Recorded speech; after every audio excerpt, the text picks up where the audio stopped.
cuando vinimos a la agencia nos propusimos que TELAM volviera a ser un lugar de trabajo en el cual los trabajadores y trabajadoras nos sintiéramos orgullosos de pertenecer, que fuera un lugar donde pudiéramos todos los días mejorar nuestra calidad periodística e intentar un periodismo de excelencia, que fuera representativo, que fuera plural y que sobre todo los argentinos lo sintieran parte. Estas instalaciones que estamos inaugurando también tiene que ver con la calidad del trabajo, que nosotros creemos que si uno está bien en su ámbito laboral, también produce mucho mejor, además de ser un derecho. Y como esto todo tiene que ver con todo, estamos felices porque también hemos puesto a TELAM, hemos profundizado a TELAM Federal con las fotos y el archivo, que estamos haciendo una muestra en simultáneo en varias provincias al mismo tiempo, y también concebir a los medios estatales como un ecosistema, y por eso hemos coproducido este documental con la televisión pública y también con Radio Nacional. Las fake news no solo son un proceso actual, también tenemos una historia llena de censuras y llena de noticias falsas, como se muestra en el documental, y es muy importante tomar noción para aprender de esa historia y para cuestionarnos desde el periodismo, que es una asignatura que falta en esta democracia, lo que nos pasó, lo que nos hicieron también en términos de gobiernos dictatoriales y lo que no puede volver a pasar. Malvinas es una historia recortada en nuestras memorias. Los argentinos y argentinas pensamos que conocemos de Malvinas, y a medida, y eso fue muy interesante, a medida que fuimos profundizando en el documental, fuimos cambiando algunos criterios. Fueron apareciendo documentos que estuvieron mucho tiempo clasificados y los desclasificamos. Trajimos documentos del Reino Unido que también fueron clasificados, y también nos llevó, y esto es muy importante, que los problemas de censura, de distorsión, de noticias falsas no son un patrimonio nuestro. Ha sido un patrimonio, y lo fue en la guerra, también de los europeos, por ejemplo, también cómo los ingleses manejaron la guerra. Replantearnos la otra historia es poder entender Malvinas hoy, porque lo que estamos planteando, que Malvinas no es el pasado, Malvinas es futuro y tiene que ver con qué modelo de país queremos construir y proyectar.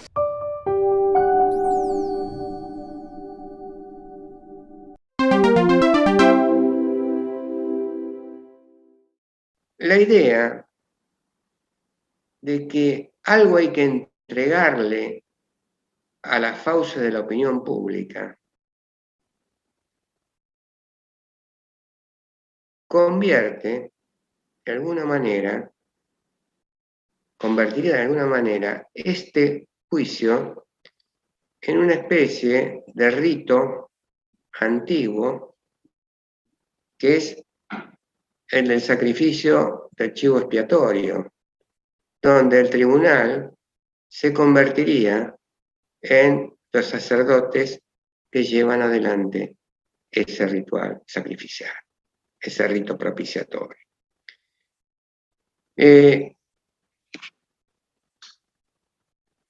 Y hay algo que es la peor forma de corrupción,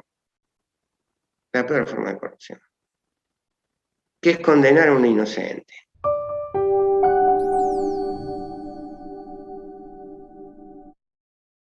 Fuimos al noroeste de Neuquén, a Copahue y a Cabiahue, que es una zona en realidad de zonas termales, pero lo que tiene es que tiene un microclima muy parecido a la Antártida, de nieve, tiene lagos congelados que hacen como llanuras, tiene montañas, y tiene esos cambios climáticos muy rápidos, muy inesperados, muy de microclima. Y entonces ahí se ejercitan, tenemos 58 del personal que va a ser invernada en la Antártida que estaba ejercitando, porque hay que ejercitar cosas complejas. Por ejemplo, si usted va en un móvil o en una moto o en un vehículo y se le rompe y se queda varado en el medio, ¿qué hace? En medio y anochece, en medio del invierno antártico, que no es que anochece, sino que dura 6 meses la noche. bueno, tiene que tener recursos de supervivencia. Por ejemplo, saber hacer un iglú, entonces estaban haciendo un iglú, saber hacer una cueva para abajo, donde también se reúnen y se pueden evitar el frío intenso, fresquito está siempre, digamos, pero se hace. Hay que hacer caminatas largas, hacen caminatas de 40 kilómetros de noche, hay que saber no perderse. Hicieron tácticas también en el agua, donde también hay que tener recursos, y en fin, hay que desarrollar muchas habilidades, porque la Antártida es un territorio, es hostil, hay que saber manejarse, y si van entrenados, obviamente los resultados son mejores y más fáciles de obtener.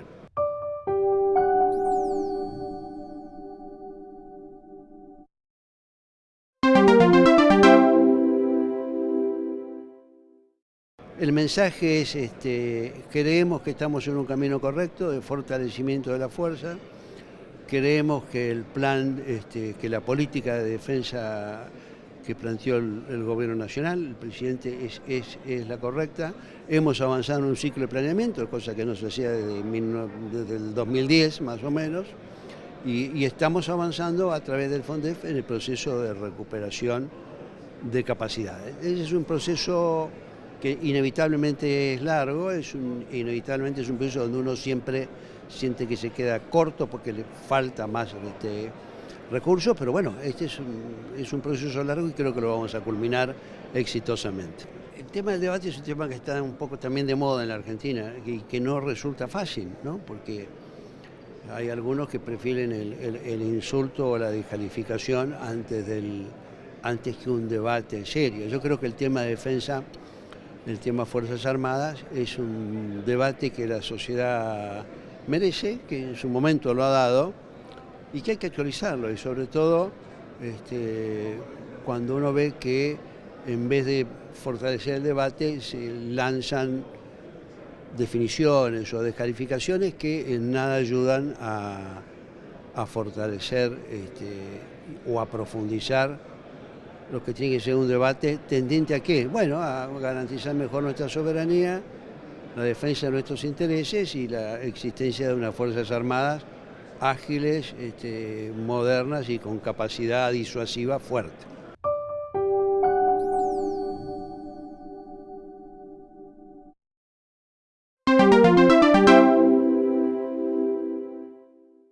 Un grupo del Ministerio, con Eva, viajamos a la provincia de Tucumán, que es donde el Laboratorio Nacional de Referencia, el LIS Malbrán, identifica la bacteria Legionella, que era la sospecha clínica más probable, pero ya tener el germen en aislamiento del Laboratorio Nacional de Referencia como Legionella, digamos, probable Legionella neumófila, que sigue en estudio y en tipificación.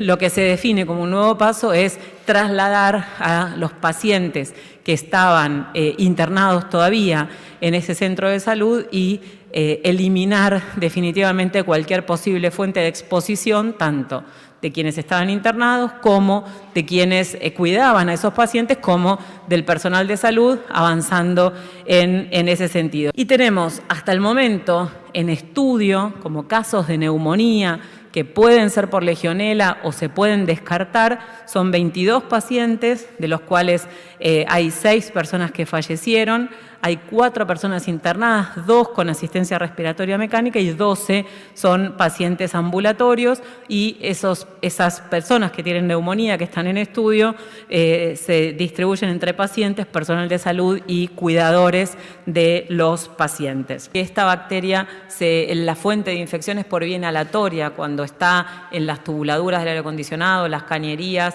se aerosoliza y se adquiere por vía inhalatoria y no se transmite de persona a persona. Entonces la situación está absolutamente localizada en un centro de salud, que es lo que sucede habitualmente con los brotes de esta bacteria. No es una nueva bacteria, es una bacteria súper conocida, es una Legionella neumófila que genera habitualmente esta situación y que no hay que hacer nada en este momento no hay ninguna recomendación ni para alertarnos, ni para que la comunidad tenga alguna preocupación ni nada. Si hubiera alguna situación distinta, que no tiene por qué haberlo, lo primero que vamos a comunicarlo somos nosotros. Era una neumonía bilateral de origen desconocido porque no se aislaba el germen y ya se aisló el germen, que es una bacteria conocida que tiene nombre y apellido y que es la causante de los brotes descriptos intrahospitalarios de Legionela.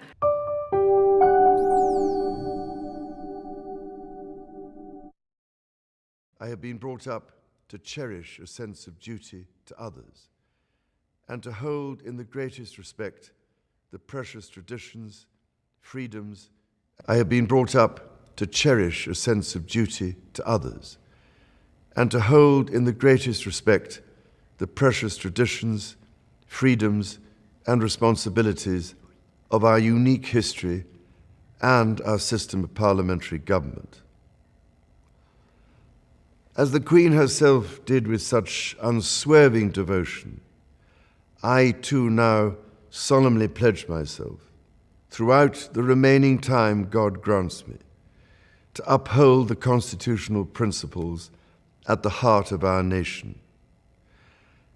And wherever you may live in the United Kingdom, or in the realms and territories across the world, and whatever may be your background or beliefs, I shall endeavor to serve you with loyalty, respect, and love, as I have throughout my life. Queen Elizabeth was a life well lived, a promise with destiny kept, and she is mourned most deeply in her passing. That promise of lifelong service I renew to you all today.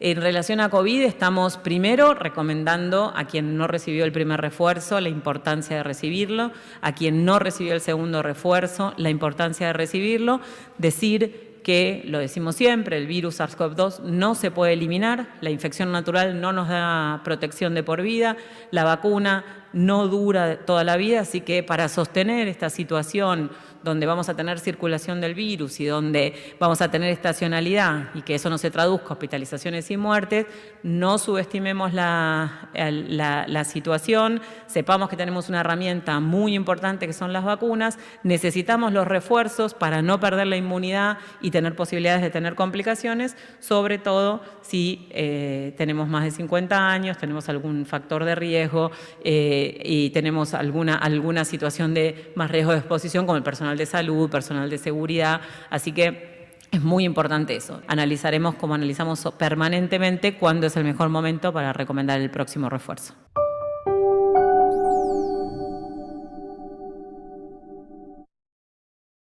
Nosotros tuvimos la suerte de tener una experiencia con una historia, con un final feliz, que fue que Eduardo encontró a Juan Cruz. Y ahora hay un montón de chicos que no se pueden encontrar.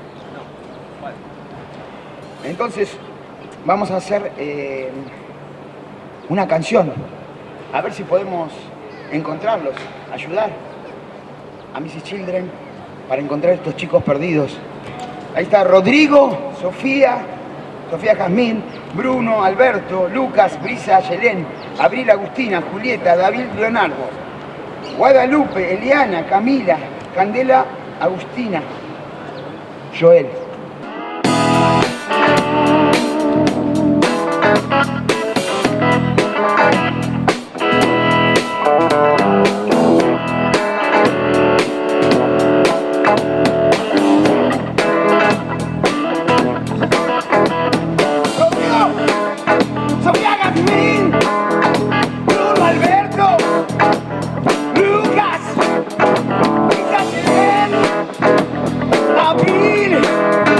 Agustina,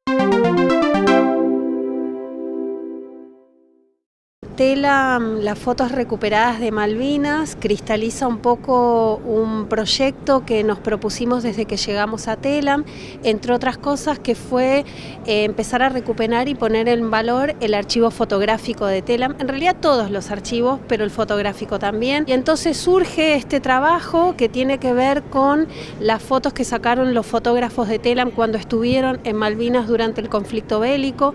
Telam y ATC en ese momento, hoy Televisión Pública, fueron los dos medios que oficialmente fueron, y estas fotos son partes, incluso son imágenes inéditas muchas, y son parte de ese material que los fotógrafos trabajadores de Telam hicieron en su momento en la guerra, que no fueron conocidas en ese momento por el manejo que se hizo de los medios, que hizo la dictadura cívico-militar de los medios. Muchas de ellas fueron extraviadas, muchas vendidas y comerciadas en un mercado negro, pero por suerte hoy, como te decía, como parte de la política que nos propusimos en Telam, la estamos abriendo a la ciudadanía y dándola a conocer. Un archivo que estaba sin información, se empieza a reconstruir a partir de entrevistas y de investigación de archivo y de lectura de cables periodísticos. La información, recupera la información del lugar, de la fecha y sobre todo de la autoría, que para nosotros era importante, era un material que estaba sin registro de autoría, y poder devolverle esa autoría a las imágenes. Por ejemplo, hay un conjunto de imágenes, 5 imágenes que son del buque Irizar, desde el regreso, finalizada la guerra, el regreso de los heridos al continente. Esas fotos fueron tomadas por Eduardo Farré y nunca se habían mostrado. Yo incluso creo que ni él, ella falleció, ni él la llegó a ver. Las fotos tenían esta circulación, ¿no? Se enviaban desde las islas al continente a través de un puente aéreo, y los rollos se enviaban sin revelar, por eso es que tampoco tenían la información. Y en ese envío muchas fotos se perdían, se robaban. Sabemos que la prensa internacional ávida de imágenes pagaba dólares, fortunas por tener una imagen. La posibilidad de tener una mirada sobre el pasado, no mistificándolo, no poniéndolo en términos de efemérides, sino permitiendo que esas imágenes resignifiquen nuestro presente y nos permitan preguntarnos sobre esos relatos periodísticos, esos intereses, esas subjetividades, es lo que le da poder a esta muestra fotográfica. Lo que produce esta muestra es el desplazamiento sobre esa mirada tan hegemónica que se produce sobre principios de los 80 y en la cual podemos observar imágenes que no formaban parte de ese relato.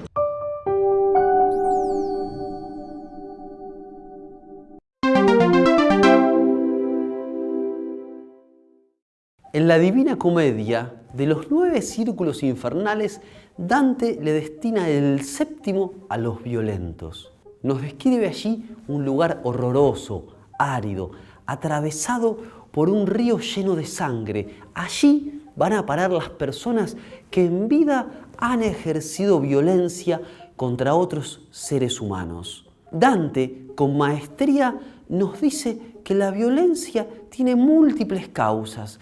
Por eso este círculo está dividido en 3 partes. En primer lugar están esas personas que ejercieron violencia contra otras. Podríamos pensar hoy, por ejemplo, en la violencia de género. En el segundo están aquellos que han ejercido la violencia contra sí mismos. Y en el tercer sector encontramos a las personas que han ejercido violencia contra la naturaleza, contra Dios y violencia contra el arte. Y también aquí Dante ubica a los usureros. Pensemos en el sector financiero, pensemos por ejemplo en los fondos buitres. Ahora bien, podríamos pensar cómo ha aparecido la violencia a lo largo de la historia de la filosofía. Y ya en Grecia, Aristóteles, el gran discípulo de Platón, nos decía que hay violencia cuando la causa externa de nuestro comportamiento nos constriñe a hacer algo que va en contra de nuestra voluntad. Es decir, cuando somos o estamos sometidos a un poder exterior y despótico que nos obliga a ir en contra de nuestro propio consentimiento. Es decir, cuando nosotros no prestamos consentimiento a eso que estamos haciendo. Si damos un salto en el tiempo y nos vamos al siglo XX, aparece la figura de Emmanuel Levinas. Emmanuel Levinas sufrió en carne propia la persecución del nazismo. Buena parte de su familia fue exterminada en los campos de concentración nazis. Y esta experiencia única, intransferible e inenarrable lo llevó a escribir una filosofía que tiene que ver, en primer lugar, con decirle no a la violencia. Y coloca justamente Emmanuel Levinas la figura del rostro, la figura de la otredad, como algo que efectivamente nos está llamando a cumplir un mandato ético. Decía Emmanuel Levinas, la figura del otro, de la otra, la figura de la otredad con mayúsculas, es una figura que en primer lugar aparece en un rostro. Y de ese rostro debemos incluso olvidar el color de ojos, porque efectivamente, cuando concebimos al otro a partir de su carácter infinito, es que efectivamente no estamos ejerciendo violencia. En Totalidad de Infinito, en una de sus grandes obras, Emmanuel Levinas nos decía que la historia de Occidente es quizás la historia justamente de una subjetividad que tomó al otro o a la otra e incluso a la naturaleza como materia de objeto. Es decir, que lo redujo a ser simplemente una cosa. Eso es ejercer violencia, aunque no nos estemos dando cuenta de esa violencia. Y si pensamos en el rostro, me pregunto, hoy, en este presente, ¿nos animamos a mirar a los ojos a las personas que sufren? ¿No hemos naturalizado como sociedad, a nivel local y global, la desigualdad estructural? ¿No hemos naturalizado que hay personas que sufren y que están excluidas? Eso también forma parte de la violencia. Y además creo hay otro aspecto que es fundamental si pensamos en la violencia. No solo la violencia física, la violencia también es simbólica y tiene que ver con múltiples modos de ejercer efectivamente el uso de la violencia, que son capilares, que son cotidianos, que están desde la violencia de género, que puede ser desde una violencia patrimonial hasta una violencia que tiene que ver con disminuir o atacar la autoestima de la otra persona, o violencias que se verifican en ámbitos educativos, en ámbitos laborales. Esa cantidad de violencias son violencias capilares, violencias naturalizadas, violencias que tienen que ver, por ejemplo, en este caso con el género y que han salido a la luz gracias a la lucha de los feminismos, precisamente denunciando eso que se llama patriarcado.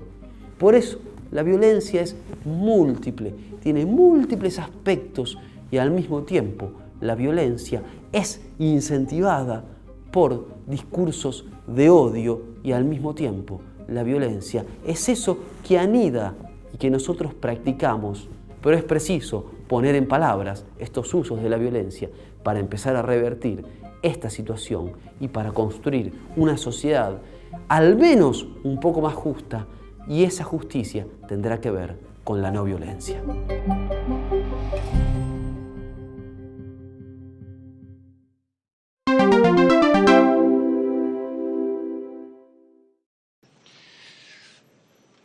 Estamos en un tiempo extremadamente delicado. La paz social está frágil y amenazada, y somos responsables de asegurarla y cuidarla.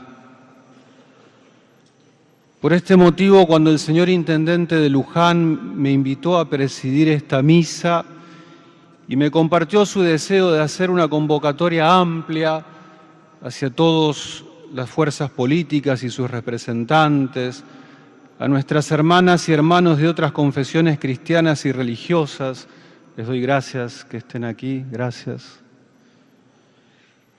Para reconocernos y encontrarnos en esta oración por la ansiada paz social y el diálogo entre líderes, sentí que era muy buena iniciativa y le dije que sí.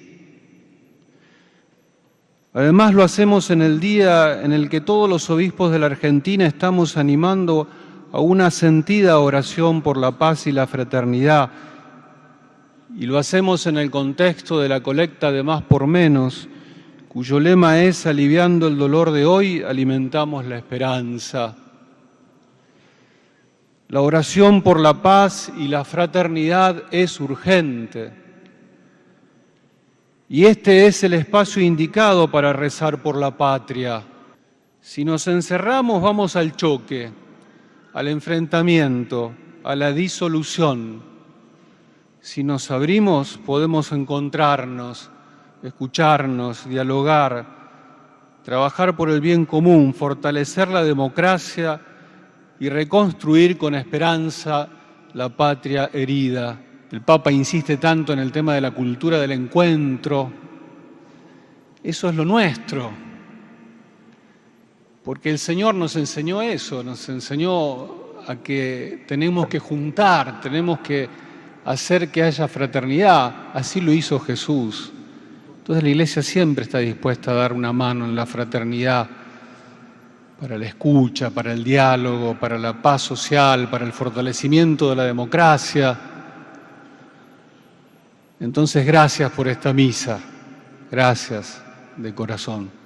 Gracias por haber celebrado juntos esta misa, que el Señor y la Virgen nos regale este camino de paz y de fraternidad. Hemos celebrado que el Señor está vivo, hemos celebrado la paz y la fraternidad. Nos podemos ir en paz. Demos gracias a Dios. Esta es la casa de ustedes. Somos felices de que vengan siempre. Los esperamos. Gracias.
¿Sabías que el próximo 17 de septiembre es el Día Mundial de la Limpieza? En inglés se llama World Cleanup Day y es un programa que busca solucionar el problema de los residuos sólidos en las playas. Esta iniciativa se celebra el tercer sábado de septiembre en todo el mundo y es posible gracias a que hay un montón de organizaciones que llevan a cabo este evento. Una de las organizaciones más importantes es Let's Do It World, fundada en Estonia, y en el 2008 esta organización logró convocar 50.000 voluntarios y juntar 10.000 toneladas de basura. La acción desarrollada en Estonia fue adoptada por muchos países y así surgió este movimiento global. Hoy en día este movimiento se ha convertido en una red de 191 países con más de 60.000 voluntarios y avalada por las Naciones Unidas. Localmente contamos con Vamos a Hacerlo Argentina, que es la organización que se encarga de llevar a cabo este evento de limpieza.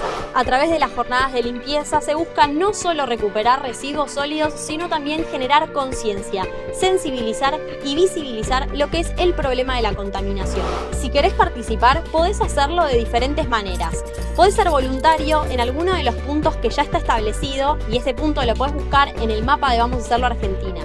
Si cuando entres al mapa no encontrás ningún punto cerca de tu casa, podés crear uno vos mismo y ser líder de grupo.